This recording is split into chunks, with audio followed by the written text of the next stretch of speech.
Totally independent. Fiercely pursuing accountability on policy and implementation. It's time for another DJ Elf7 candidate interview. Hey, what's up? It's your boy DJ Elf7. As you know, I'm interviewing a whole bunch of candidates running for. Actually, in this series, we're covering all the people running for Senate across the nation, and we have a candidate I'm very excited about right here, but I'm gonna let her introduce herself. Go ahead.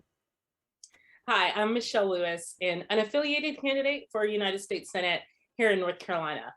Awesome. Now, North Carolina is actually quite an important state, right? We know that there's certain states that vote early on in the process.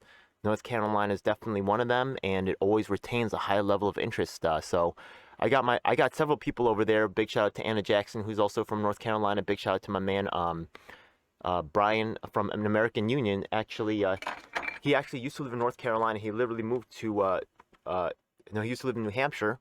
He literally moved to North Carolina due to the importance of of that state for what's going on. So, already, right? Just in that alone, right? Very important state. So let's talk about, I have some questions for you. Yeah, about your candidacy. Okay. All right. First, let's get to, I saw some of the stuff on your website. Some people may not be as familiar with you. Let's get a quick idea of what's your background. Why are you qualified to run for office? Right. So my background is I'm a former federal law enforcement officer, and I spent some time working at the United Nations as an advisor to the Federated States of Micronesia, where I worked on climate science, climate finance, and climate policy, and spent time in Saudi Arabia as part of a delegation that was there working on Muslim and Christian interactions. I'm a pastor in the United Methodist Church, but currently run a nonprofit called the Peace Garden Project. It's a nonprofit that I founded. And the purpose of it is we grow food in communities. Our first gardens were actually in New Rochelle, New York. And we have gardens here on the Outer Banks. And what we do is we look at the intersection between food justice and other justice issues. So how is food justice related to economic justice and racial justice and those other issues and situations in our community that are present in all of our communities. And the thing that makes me qualified to run for office is I'm not a politician, right? Because sometimes the question is, oh, well, you're not a politician.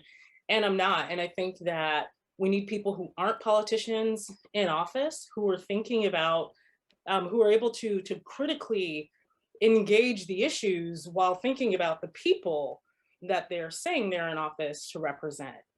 Okay, well, one of the things that I got from looking at your webpage was, right, talking about what you are and what you're not, right? Yeah. One of the things that you said earlier was that you're not a politician, and one of the things that, the first thing that you said was that you were a federal agent. But actually, the way you started off was, I think that from your website, it says that you started off by, you were really involved with park stuff, right? You spent all your breaks like doing park stuff. And then actually, right from the parks agency, you were like kind of like having like a law enforcement capacity. So it wasn't like you had a dream to like lock people up. You really kind of seems like you loved the environment, right? And then you kind of like just got steered into that particular range. And from there, right, you started off at like, at I guess you could say like more regular college, but then you got like accepted to like Ivy League or something, like for your So like you just had like a great like ramp up in your career. And by the way, I'm also a big fan of, right, so you can see that this reflected in your gardens and things like that, your love of nature and also of sustainability. So that's really cool. Just so you know, I'm Christian as well, right? And I admire that. And the thing is that you said you're not a politician, but you're still a community leader. And the fact of the matter is that a lot of times, right, pastors are asked for people at their toughest times, right? Oh, things are going broke. Who do you turn to? I'm running to the pastor. I'm running to the minister. I need some help, right? There's problems in my marriage. So you people seen people at their highest and lowest. So I respect that. Also, your love for, I thought your brother was a veteran. So much respect. I was part of the Tulsi community. I really respect. And my father. I respect the work that all veterans do. So I see that's a big part of your platform. And, I respect that there's a lot of talk about like reforming law enforcement, right? But these people, a lot of people have never even been security guards. It's like trying to make policies for black people with no black people involved. It's probably exactly probably not. And that's the big issue, right? And so I have been a proponent of criminal justice reform since I was a law enforcement officer. I mean, I left law enforcement to go back to school. So you're exactly right. I mean, I did undergrad at Elizabeth City State University and in HBCU. So how'd you get pushed up, right? Then you did some field work and then you got to Ivy League. How'd you like ramp up like that? What happened? Okay, so right, and I'm a big believer in like God opportunities and consequences. And I was a law enforcement officer at the Martin Luther King site in Atlanta. And at this point I thought I was like, yeah, I should probably maybe go to Bible college or whatever. And I had applied to this small school in Atlanta and was bent on just spending the rest of my time in Atlanta. And it was the King holiday. There were probably 5,000 people on the street. And I spoke to the person standing next to me, and the person standing next to me was a visiting faculty at Yale and recruiting for the university, and gave me their card and said, hey, I think you'd be really great at the School of the Environment. And back then it was called the School of Forestry and Environmental Studies, and encouraged me to apply. And so out of that, I was accepted to Yale, where Wow. I worked on a Master of Environmental Science and a Master of Divinity. And yeah, I went on to complete my doctoral work at Emory.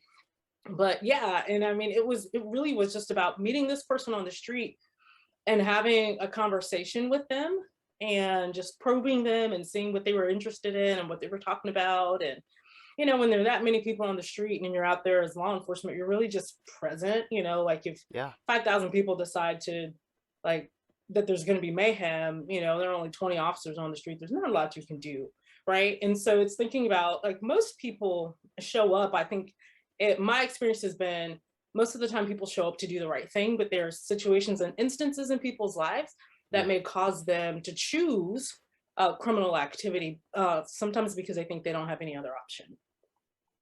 Yeah. Um, I'm kind yeah, of, I know about that myself, that life, both sides of it. Yeah, but cops are on the streets too, and they're yeah, part of the street life, you know what I mean? So, and not necessarily always as the enemy, and as people think that, right. but nah, like they part of that street life too. So they out there, Yeah, they and seeing it that's in a different way, right? Yeah, from a lot of people who sit at desks, they have right, knowledge of the street that a lot of them don't, and they're honestly, sometimes they ally, sometimes you need their help, sometimes they not, right, right? But sometimes they are. exactly. And Yeah. and that's one of the reasons I'm so passionate about what I call comprehensive criminal justice reform, Okay. because when I was a law enforcement officer, I saw both the best and the worst of it. I tell this story because it's important for people to understand where I'm coming from. And I think I might have been all of 26 at the time. And I was in Atlanta working a detail to the Martin Luther King site. So before I went to work there, as like they're part of their full-time law enforcement team, I was there on a detail assignment. And one of the officers I was working with, we'd worked all day and we're going back to work a night shift. And he said to me, he was like, want to have some fun tonight? I didn't know what fun was, but I was also just getting there. I'd only been there like a Right. day. And I was like, okay, Yeah. sure. And his idea of fun that night was taking AR-15s and running around the city of Atlanta, starting at the Martin Luther King site and waking up homeless people with him pointing an AR-15 at them. That's not cool. And Yeah. I went and reported him the next day. The next day I went and I found that chief and I said, hey, chief, you need to know what happened last night, right? This is what this Yeah. guy did. This is what he called fun. And the chief just laughed it off.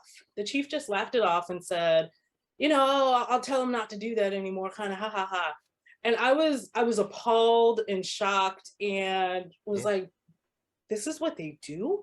And so that's just one instance of many. And what I saw is that there's so many law enforcement officers who are doing the right thing, who are trying to do the right thing.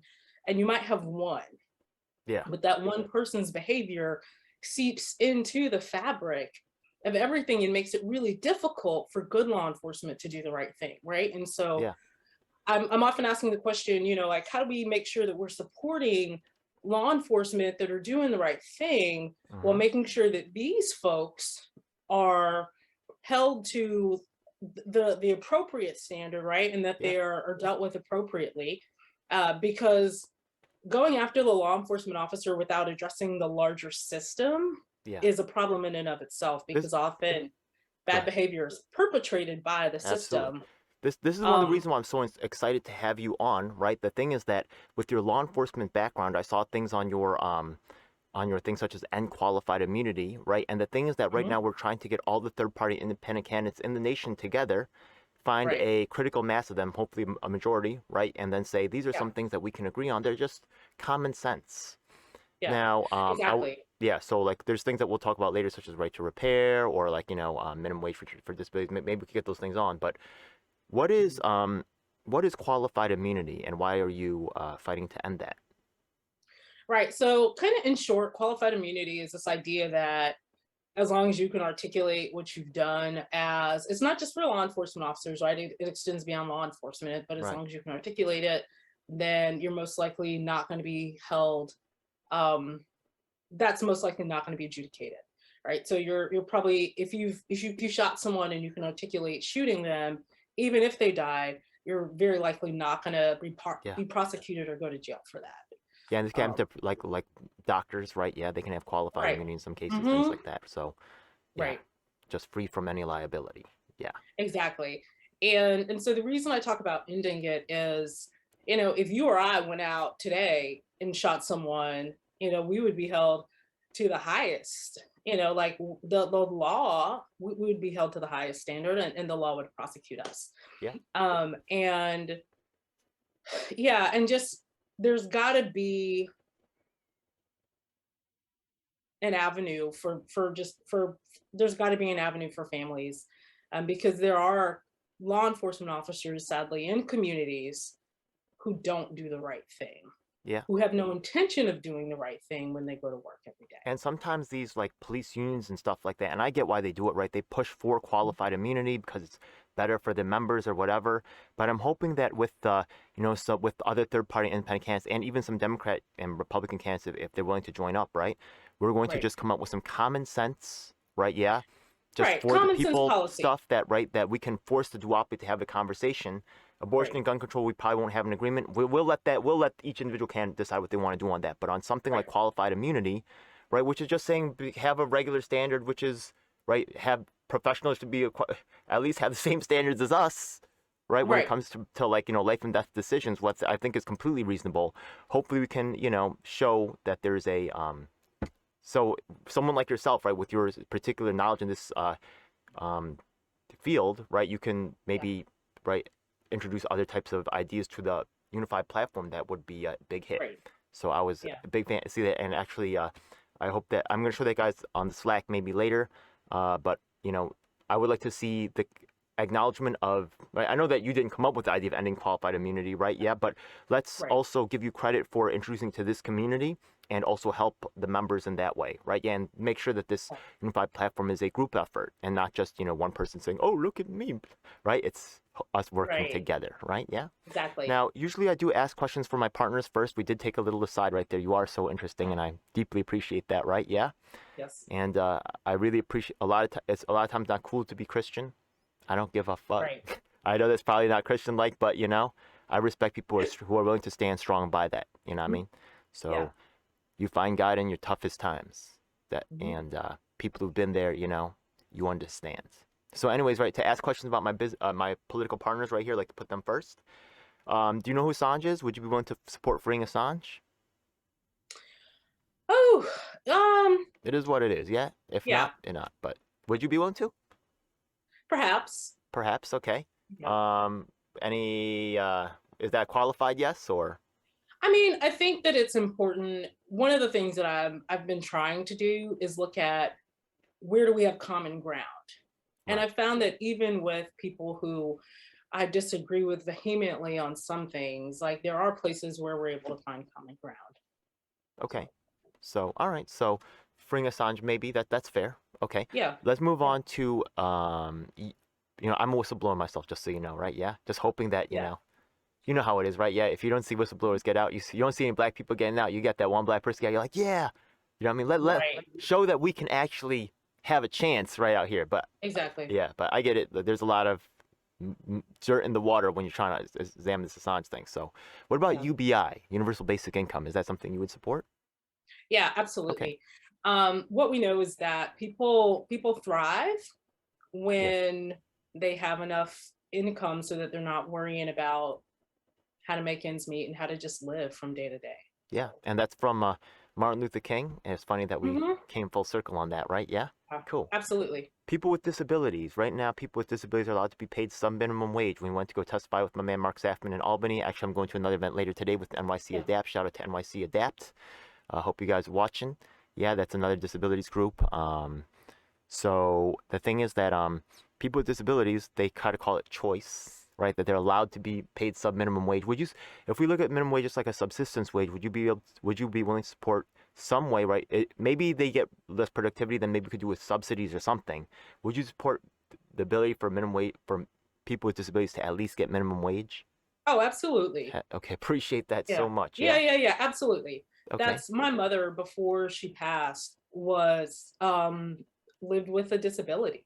Yeah. And just seeing how challenging it was for her to get through life and just do things that so many of us take for granted on a daily basis, but also having the desire to work Yeah. and wanting to feel like her time is useful.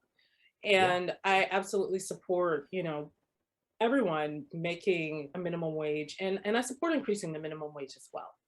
Appreciate that. They honestly have more costs. They got to make their homes more compliant. Sometimes they got to change stairs into ramps and Mhm. stuff. They Yeah. have to buy more equipment to so they have, right?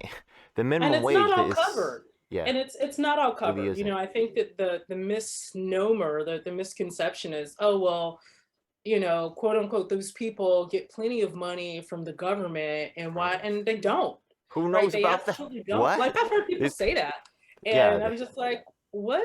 Like, what planet are you from? yeah, Because they that's have, just not. It's not true. It's not true. yeah, that's bizarre. Okay. Okay, let's take a look at the trans community. Yeah, it's another community that I work with. Now, the thing is that we know that trans people sometimes they face discrimination in their jobs, their daily life, right? So Yeah. the thing is that they may end up in public housing. They may have, they can't find a job. So once they're in public housing, what happens is that they have trouble accessing, right? Because they may face discrimination there, right? I don't want my neighbor to get the fuck out, blah, blah, blah, beat up, whatever, right? And then we have a question of accessibility. So how can we make sure that trans people, right, who are discriminated in so many ways, right? Right. Uh, and if we look at like public housing, we say, oh, you know what, like there's an abnormally low percentage of trans people in public housing versus applicants. What kind of solutions would you come up with to try to help this community, get what everybody else Right. is getting?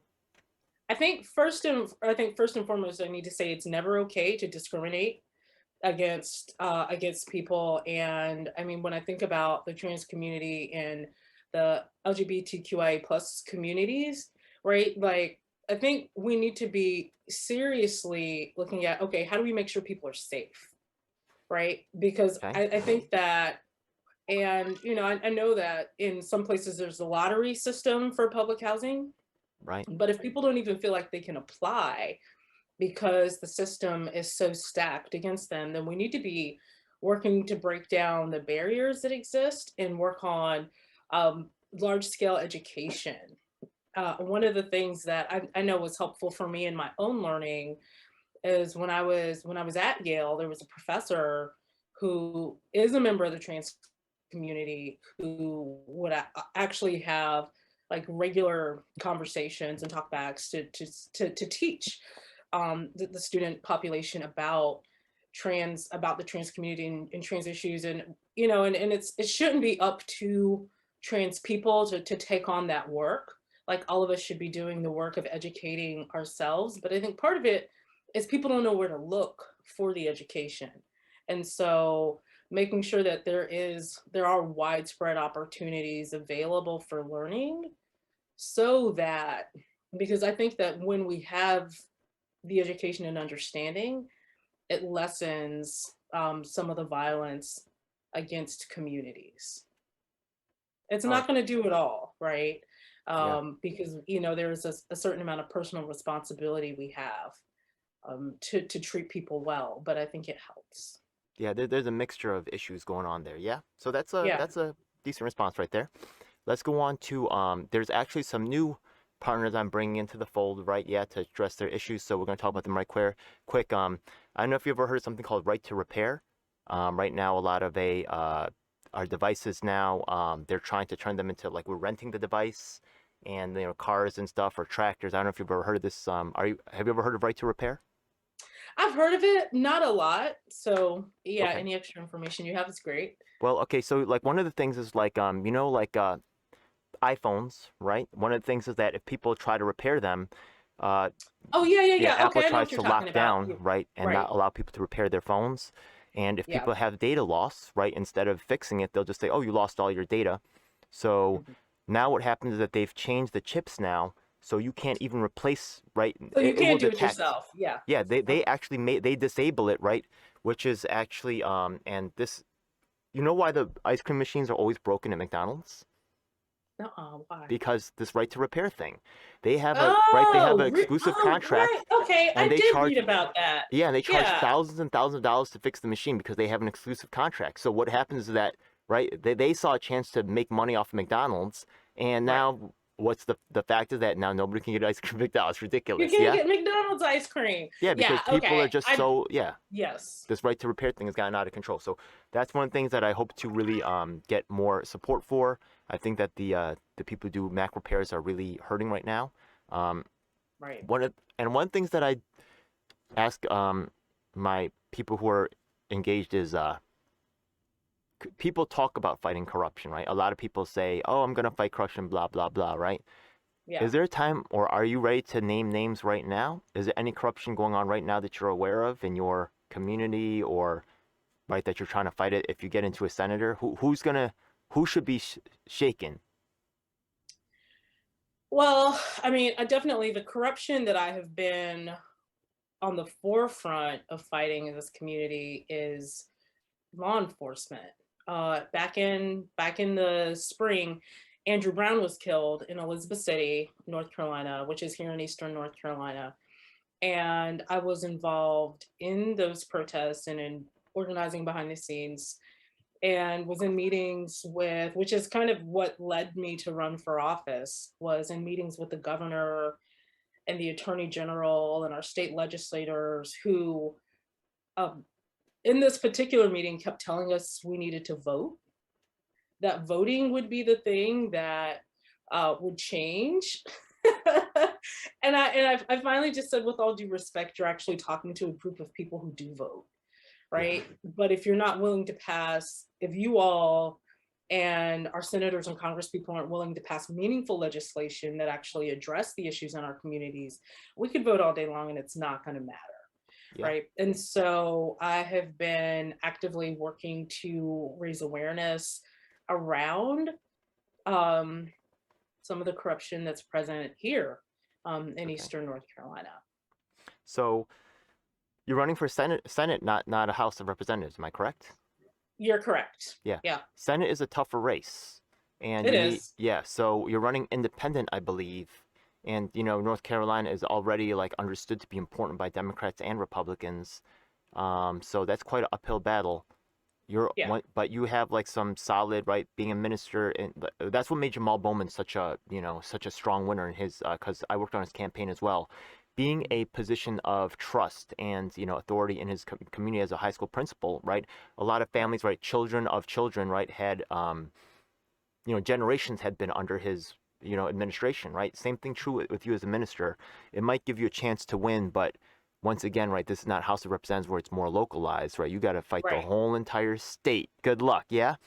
So Yeah, yeah. I mean, it's a huge undertaking, and I've met a lot of amazing people already. okay, But there are just as many unaffiliated voters in North Carolina, almost as there are Democrats, as there are Republicans, and so um, there's a huge swath of people right. who are fed up, who are tired, who are frustrated. I would say those are the unaffiliated, but some of them are Democrats and Republicans as well. Well, one thing So that I picked on earlier, right? I'm sorry to interrupt, yeah, yeah, was the fact that you kind of like kept the door open, right? Like you were running, you were doing the Martin Luther King, working outside that park right there, making sure everything's safe. But you talk with that Yale person, and big opportunities came to you. So right now you're talking to a lot of community members. You're a minister, right? I can see already like working these angles. You're probably worked with a lot of community-based organizations, stuff like that. You have, right? yeah, So that could be yeah. a powerful. Do you have any powerful endorsements coming your way, or it's possible? Who knows, right? Yeah, we'll see what happens. I mean, I've talked to some folks. I mean, I've talked to even a couple of minor party who was like, if you were running for anything other than Senate, we would, like back your campaign and give you an endorsement, and so it's one of those, it's an interesting thing to be an unaffiliated candidate, Right. but I've been unaffiliated since I answered my call to ministry. I felt very strongly and still do that there are already so many things that divide us as people Yeah. that I didn't need to put another label on myself to generate even more division in the communities where I would be serving. I don't know about locally, but here in New York, people can run on multiple lines. And sometimes Right. when I don't know, right, well, they're probably going to know who they're running for Senate, right? But sometimes when I don't know, I just see someone like running on the Independent, Green Party, and Liberty, like, then I just say, this person worked harder. I don't know them. Maybe I'll just check them off, right? So if there's not Green or Libertarian candidates running in your neighborhood, right, or in your state, which Right. for Senate, right, who knows? But Yeah. you might be able to acquire that community. Who Yeah, knows? and Yeah, in I would North look into that. Carolina is the law in North Carolina last time I checked is you had to have been a member of the party that you're running under for 3 months prior to when Yeah, but the that's filing for ballot deadline. access, right? Like they can Yeah, for still like ballot endorse you. access. They can still have like fusion Oh candidates, yeah, right? they can Or still yeah, endorse, they can still, yeah. yeah, all So these other that things. Right. happens. So a lot of Exactly. times the Green Party will have nobody running, and then they ended up like endorsing another state like Party for Democracy and Equality, some other candidate, completely different party, right? Right. hmm Why Yeah. not? Yeah. So you could be the one. Yeah. Exactly. You seem pretty cool, Exactly. honestly. I got So. my hopes up. Yeah. Yeah. Thanks. Yeah. Well, I have mine up too. So I believe that I know it's an uphill battle. I'm realistic in that, but I believe that my chances are as good as anybody else's. Okay. And as I've met people across the state, the sentiment has been, we want to help you and we want to do whatever it takes to make sure that you win because we need something different. We need something that's not status quo in office. I really like your style, Tell the Truth, and I hope that my viewers do as well. How can they find out more about you? You got a website? Do you update Twitter regularly? What's your? Are you out there? How Yeah. can people find out? So there's Twitter. It's Michelle E. Lewis. There's Twitter. There's Instagram. There's TikTok. It's You do all like update all those Michelle. things? Hmm? You do update Yeah. all those things? Okay. Yep. Yeah. Yeah. Me or I have a social media person now. Oh, cool. She's fantastic, so she helps.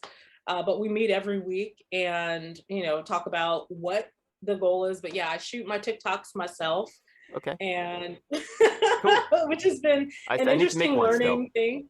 That's cool. All right. But yeah, I shoot my TikToks myself. I do the Twitter posts and Instagram. She does, and I do Twitter and TikTok. She does Okay, we'll put the links below. Facebook and Right. Yeah. Mhm. You also have a website, right?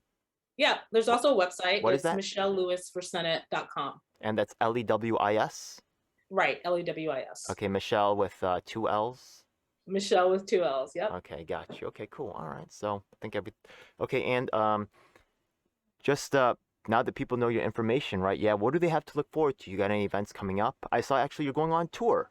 I was like, wow, it's Yeah. pretty cool, right? I was like, Yeah, 100 County yeah. tour. Yeah, that was pretty cool. That's actually running around doing some stuff for that today. And 100 County tour is started. And next week I'll be in Pasquotank County, I think in Camden County, so Eastern North Carolina, for the next couple of weeks. And then I'll be in Mecklenburg County, but people in North Carolina can find their county online on the website. And they're town halls. I'm hosting a town hall in all these counties. But in addition to the town hall, for people who want to hang around and meet me later, we're having a prayer vigil in every county too, because I think prayer is important. So I don't want to like force people to pray, but for those people who are praying people, they can join us because some people are like, yeah, I don't want to do the politics thing, but I don't mind we're praying for the community and the state and the nation. So. That's cool. All right. So definitely looking forward to that. You got any? When's the next one coming up? You got one coming up like in a couple weeks or something, or when's The the next one is Friday next week. Okay. So no, Thursday. Thursday next week is the next one. Thursday the 24th. All right. And if I guess records the end of the interview, but if there's something, right, maybe you have a key issue, right? Yeah. If maybe you have a certain personality trait, if there's one thing that people, right, really want to take away from, Michelle Lewis, right? What's the takeaway that you want them to get from this particular interview? That you can make a difference. That one person can make a difference if you decide that you want to, and that my candidacy in my running for office has already made a difference in the state of North Carolina and will continue to do so. That's awesome. Now, once again, I do plan on working with her more because honestly, her unique background experience in law enforcement, her unique background experience, like as in terms of like dealing with the environment, I think will actually be powerful, input for this something called Unified Platform 22. I think she's one of the most qualified in that particular realm, really, right? Out of all the candidates I talked to so far. So I'm very excited to work with her, and I think there's gonna be some kick-ass shit. So thanks a lot, Michelle. Yeah, look forward Thank you to so much. God bless. Thank all right? you. Thanks Thank y'all you. for watching. All right, have a good one. Okay, I'm gonna hit end recording. It's a dark day in our nation when high-level authorities will seek to use every method to silence dissent. The truth must be told. And if you want the truth, you need to check out independent media producers just like myself, DJ Elf7. You should subscribe and hit the bell icon to get notifications when I release a new video. Truth of these We are words on all is the major beyond platforms. doubt. That includes Facebook, Twitter, Instagram, and of course YouTube. Unfortunately, we have definitely seen that these mainstream outlets will cave to corporate interests, so we encourage you to join our independently moderated communities of Reddit and Discord. We also encourage you to subscribe to us on BitChute and Daily Motion so you can see the content that YouTube doesn't want us to let you see. Hey, now it's time for the most important part of the video. That's right. It's time for us to tell you about the Taking Action Group. Do you need an activist? Or maybe there's no activists around willing to help you with your cause and you need to learn to become an activist. That's exactly why we're here. Every week we get up with people from across the nation, in fact even sometimes internationally, and we develop strategies and a game plan to address the issues that are affecting all of us. Every week myself from New York City and of course my co-host Lisa from Los Angeles provide a coast-to-coast perspective on what's going on in the country. If you want to donate to help out with expenses, travel, equipment, stuff like that, then I definitely appreciate it, and you can hit us off at Venmo or PayPal. Thanks a lot. Hey, by the way, we also have a merch store, so check it out. Oh my goodness, it seems like you've reached the end of the video, so make sure you check out some of our other videos, make sure you subscribe. This is your last chance to do so thanks a lot, and looking forward to seeing you on the next one. Hope you guys enjoyed. Please comment below if you have any questions or issues you'd like me to address. And if you're an activist, the time to make things happen is now.